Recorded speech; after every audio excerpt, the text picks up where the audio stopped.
The truck door slammed at 11:47 at night. I know the exact time because I was sitting in the kitchen with a cup of coffee I hadn't touched, watching the clock on the microwave the way you watch something when you're too tired to sleep but too wired to do anything else. When I heard that slam, I didn't move. I just set my mug down and listened. Footsteps on the gravel. Then the scrape of a key that didn't fit anymore. A pause. Then another scrape. Harder this time, like maybe the lock was the one making the mistake. I stayed in my chair. I had been waiting for this moment for 4 months. And now that it was here, I felt something I hadn't expected. Not anger, not satisfaction, just a deep, hollow quiet, the kind that settles into your chest after something has been broken for a long time and you finally stop pretending it isn't. The pounding started about 30 seconds later. My name is Walter Greer. I'm 63 years old. I spent 31 years working construction in central Tennessee. Built half the custom homes in Harlan County before my knees decided they'd had enough. And I raised 2 kids in the house. My father left me a 4-bedroom craftsman on just over 2 acres outside of Coopersville, with a creek running along the back property line and a front porch wide enough to fit 6 rocking chairs, which I know because I built them myself one summer when I had nothing else to do. My wife Carol passed 8 years ago, breast cancer. She was 54 and she never complained once, not even at the end, and I think about that every single day. After she was gone, the house felt like it had too many rooms, and I rattled around in it the way a marble rattles around in a coffee can. But I kept it up, painted it every 3 years, kept the gutters clean, replaced the roof in 2021. That house was mine and Carol's, and taking care of it was the closest thing I had left to taking care of her. My son Kyle is 36. He's smart when he wants to be and lazy when he thinks he can get away with it, and he married a woman named Renee 7 years ago who I tried very hard to like for a very long time. I want to be fair about this. I want to be the kind of man who tells a story honestly, even when it doesn't make him look perfect. So, I'll say this. In the beginning, I did like Renee. She was sharp, and she was funny, and she made Kyle happy in a way that I hadn't seen from him since he was a teenager playing baseball in the backyard. At the wedding, I cried. I'm not ashamed to admit that. I stood up there next to my son and I thought, good, he found somebody. He's going to be okay. What I didn't understand then was the difference between a person showing you who they are and a person showing you who they want you to think they are. That difference has a way of making itself known eventually. It always does. You just have to be patient enough, or unlucky enough, to wait for it. Kyle called me on a Tuesday in February. He said he'd lost his job. The company he'd been working for, some regional logistics outfit out of Nashville, had done a round of layoffs, and his position was eliminated. He sounded embarrassed in the way men get when they have to admit something to their fathers, that particular flatness in the voice that's trying to sound calm but is actually working very hard just to stay even. I told him I was sorry. I meant it. He asked if he and Renee could stay with me for a while. Just a couple months, he said.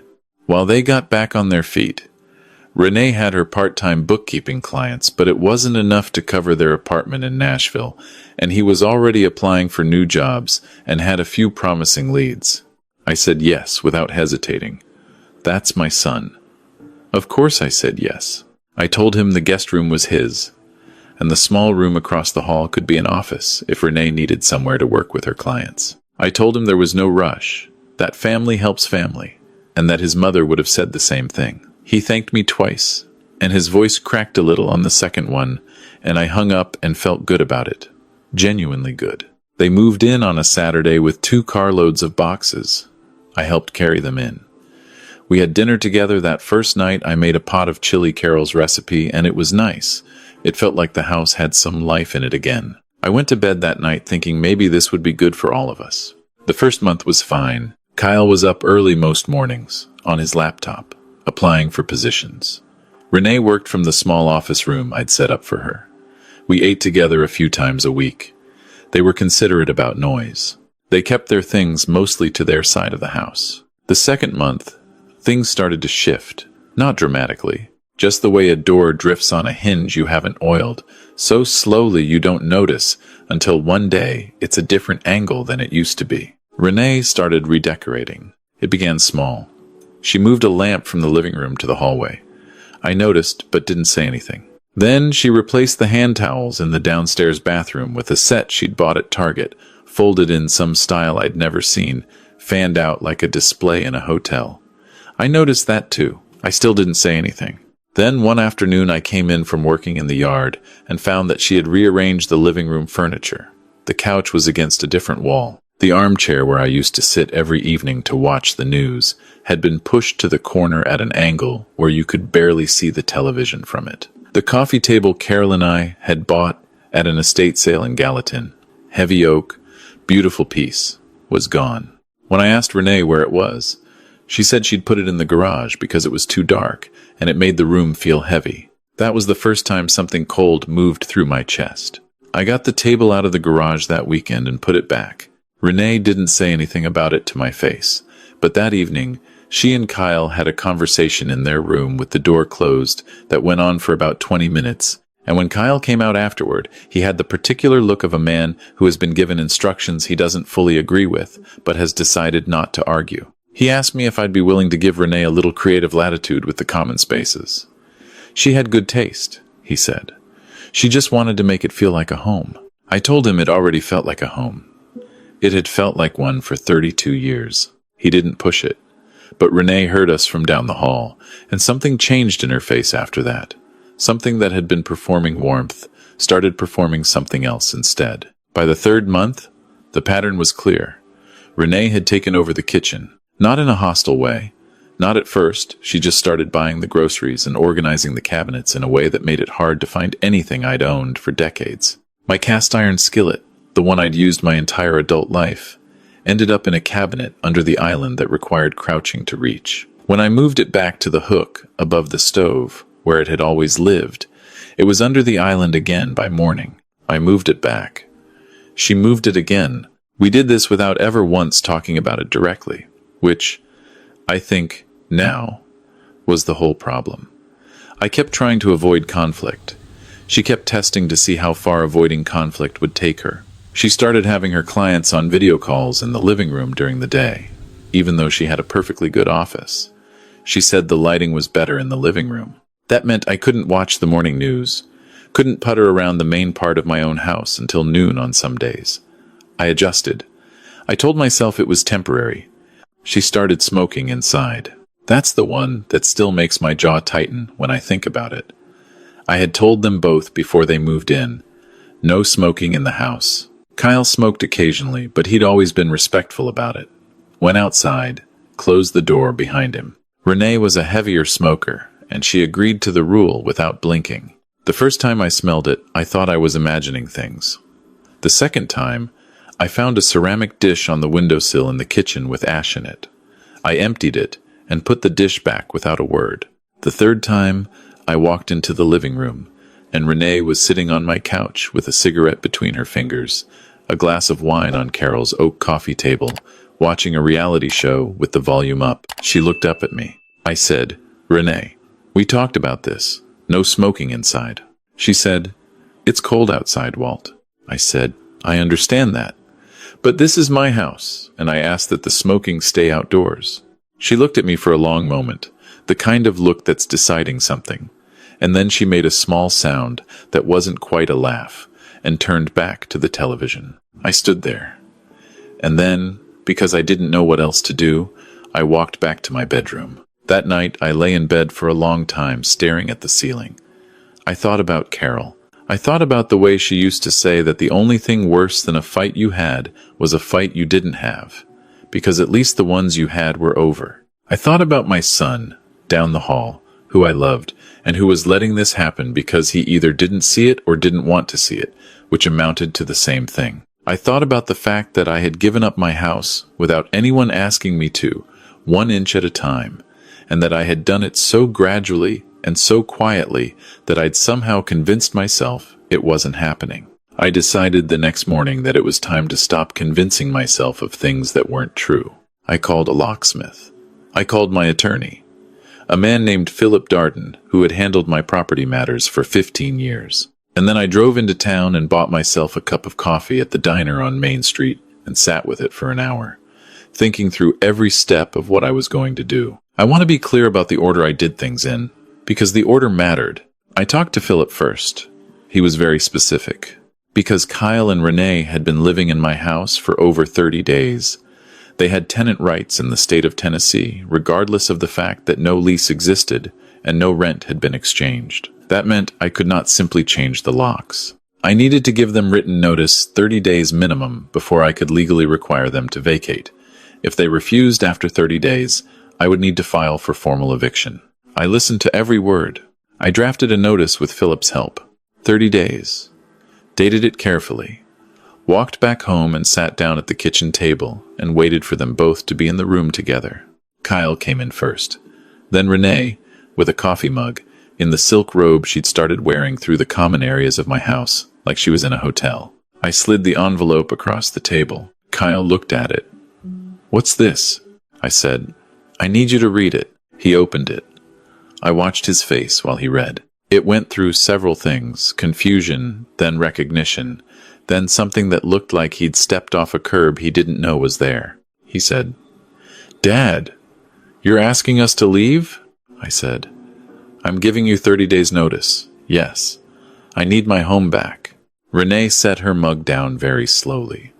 She looked at me with a kind of cold clarity that I think was probably the most honest expression I'd ever seen from her. She said, "You can't do this.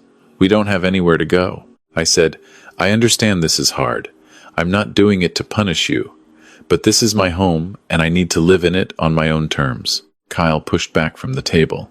He said, "Dad, this is..." He searched for the word, "This is insane. You're kicking your own son out." I said, "I'm giving my son 30 days to find alternative housing. That's not kicking anyone out. That's a reasonable notice period." Renee laughed, a short, clip sound. She said, "You know what? Fine. Fine.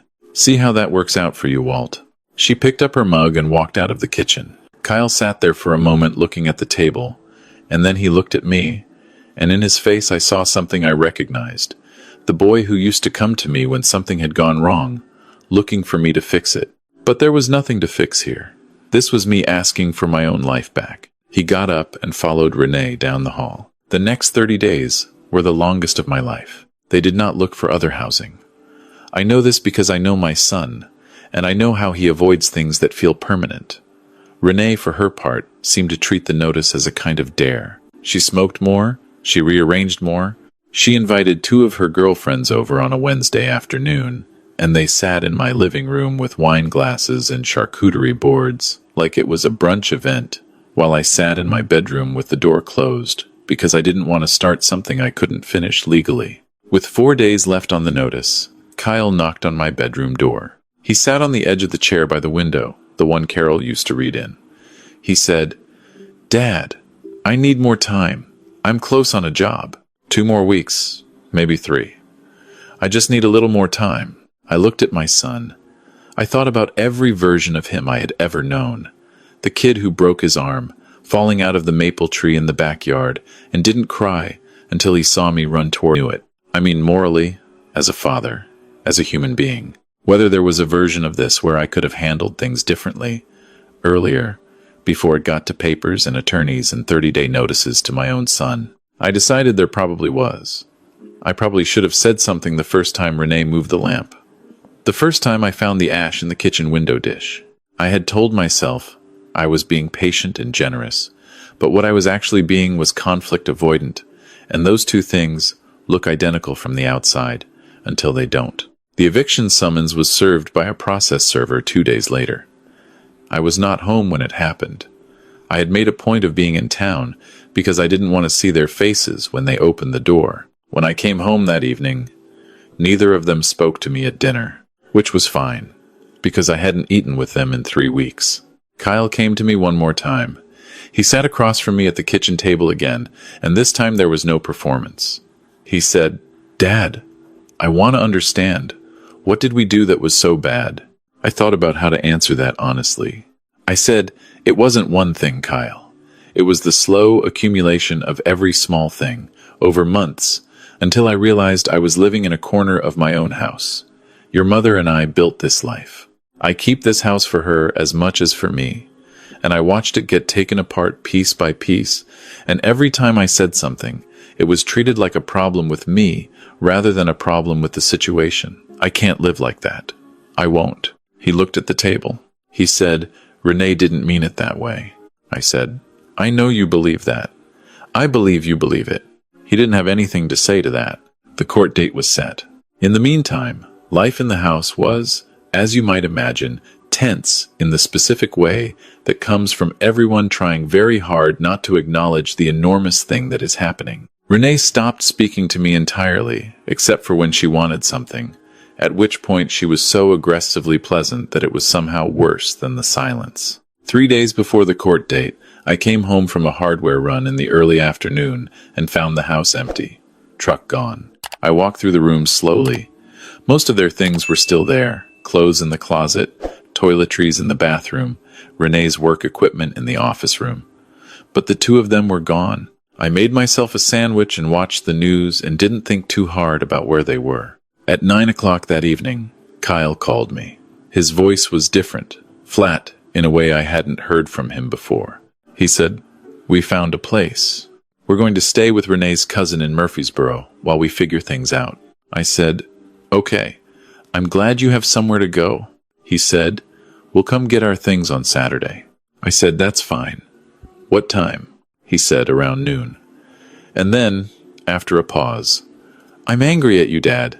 I said, "I know." He said, "I might need some time before I can talk to you normally again." I said, "I understand. The door's always open when you're ready." He hung up. I sat in the kitchen for a long time after that. The house was quiet in a way it hadn't been in months. Outside, the tree frogs were going in the dark, and the creek made its low sound at the edge of the property. And for the first time in a long time, I didn't feel like I was sharing my own silence with someone who was trying to take it from me. Saturday came. I was up at 7, made coffee, sat on the front porch, and watched the light come over the tree line the way it does in early summer. That particular gold that comes before it turns white. By 9, I had moved through every room of the house with a notepad, taking inventory. Everything of mine was accounted for. The lamp was back where it belonged. The cast iron skillet was back on its hook. Carol's table was back in the center of the living room, where it had always been.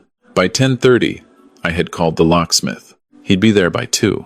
At 11:40, a truck pulled into the driveway. Not Kyle's truck, a different one, a rental, silver, F250. Kyle was driving. Renee was in the passenger seat, and sitting in the bed of the truck, which I noticed before I noticed anything else, was a hand dolly and a set of moving straps. They came to get their things. That was what Kyle had said.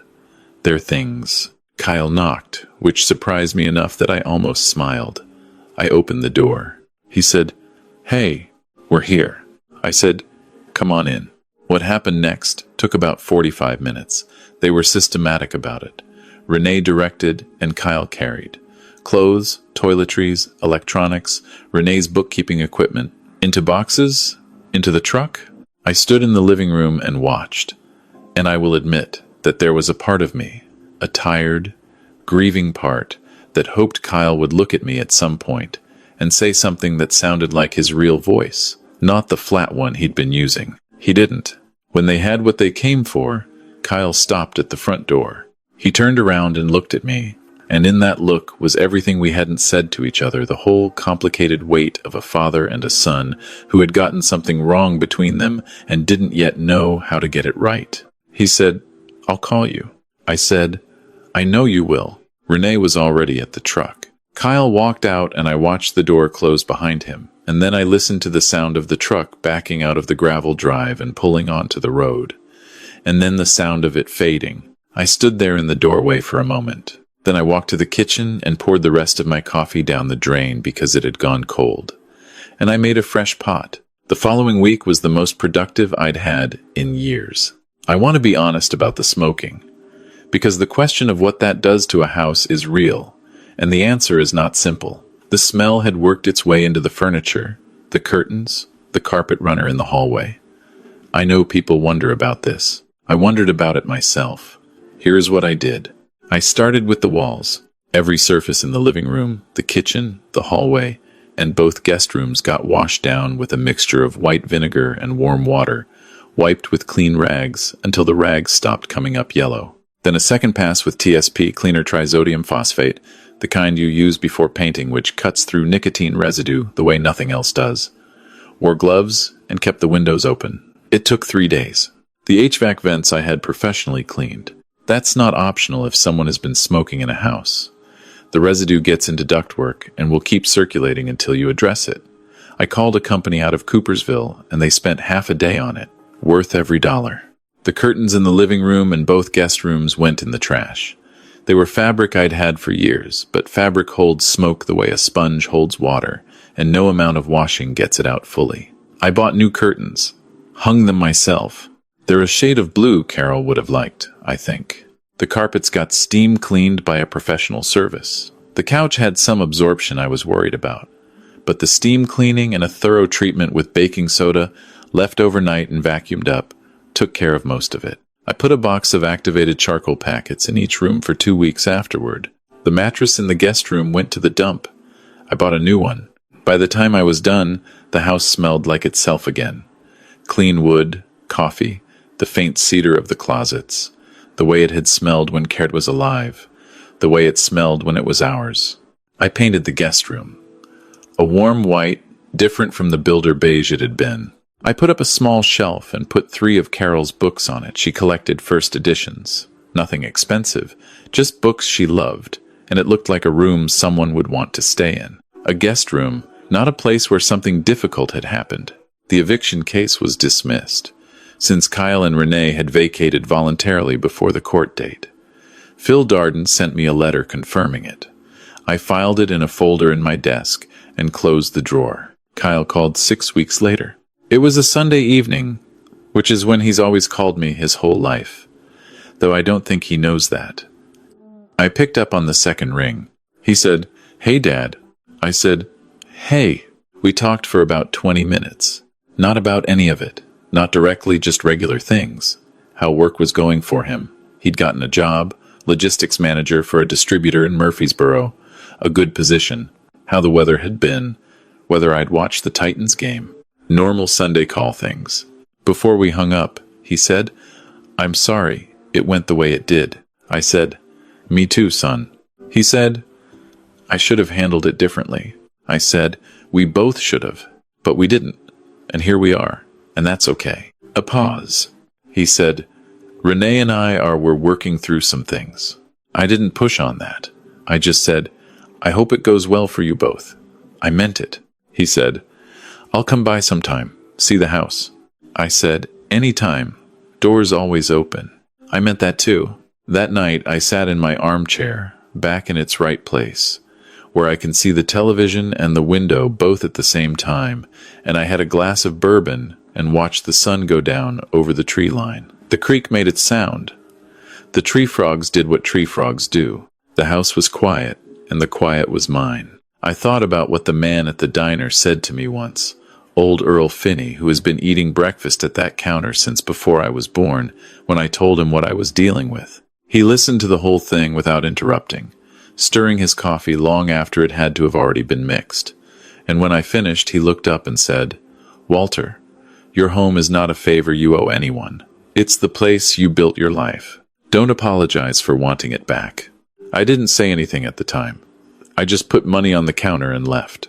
But sitting there that evening, in my armchair, with the bourbon and the fading light and the sound of the creek out back, I understood what he meant in a way that went somewhere past words.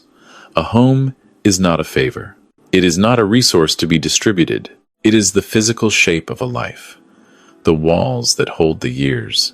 The rooms that remember the people who lived in them and the people who are gone. I kept this house because I built part of it with my own hands, and because my wife died in it, and because my kids grew up in it. I kept it because on any given morning I can sit on that front porch and watch the light come over the tree line and feel, briefly but completely, that the world is in its right order, that is worth protecting. Not out of stubbornness, not out of pride, but out of the simple understanding that some things belong to you and some things do not, And knowing which is not cruelty. It is clarity. And sometimes clarity is the most loving thing you have to offer to yourself, to your son, to the memory of the woman who would have told you to draw the line a long time before you did. I wish I had drawn it sooner. I wish I had said, the first week, the first month, this is mine, and I am glad to share it, and here are the terms on which I share it. And those terms are not negotiable, because they are not rules I invented to be difficult. They are the bones of the life I have been building for 63 years, and I will not let them be moved around like furniture by someone who just arrived. But I didn't. I waited too long, and it cost me months of discomfort and a distance from my son that is still healing. If you take nothing else from this, draw the line early, not harshly, not coldly, but clearly, and with the quiet confidence of someone who knows that love and limits are not opposites. They are partners. The clearest love I know is the kind that says, I want you here, I'm glad you're here, and here is what here means. The porch light came on automatically at dusk, the way it always does. I finished my bourbon. The night settled in around the house, and the house settled in around me, and everything was exactly where it was supposed to be.